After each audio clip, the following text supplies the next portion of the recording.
कमरिया लॉलीपॉप कमरिया लॉलीपॉप। प्रणाम। तो कैसे हैं आप लोग? आई होप आप लोग अच्छे होंगे। मेरा नाम गौतम कुमार। मैं आज एक भोजपुरी के ऐसे कलाकार के बारे में बात करने जा रहा हूं जो भोजपुरी के हिट मशीन कलाकार कहे जाते हैं। जो भोजपुरी में आते हैं तो तहलका मचा के ही जाते हैं, बवाल मचा के ही जाते हैं। जैसे कि ये फोटो में देख सकते हैं। फोटो देखने के बाद तो कोई चेहरे के मुमताज नहीं है भोजपुरी इंडस्ट्री में। इनका नाम खेसारी लाल यादव है। इनका एक सॉन्ग रिलीज किया गया है जो अभी 10 नंबर पे ट्रेंड कर रहा है। जैसे कि देख सकते हैं ये सॉन्ग सारेगामा हम भोजपुरी रिकॉर्डिंग स्टूडियो से रिलीज किया गया है। गाना का टाइटल है कमरिया लॉलीपॉप लगेला।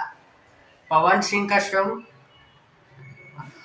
आरा जिला टॉप लगेलू, कमरिया करेला पलाप जिला टॉप लगेलू। उसी तौर पे सेम ऐसा ही खेसारी लाल का सॉन्ग है जैसे कि आप सुन सकते हैं। कमरिया लॉलीपॉप कमरिया लॉलीपॉप। आपको सॉन्ग अच्छा लगा तो लाइक सब्सक्राइब शेयर करें। मिलते हैं नेक्स्ट ट्रेंड सॉन्ग के साथ। तब तक के लिए बाय।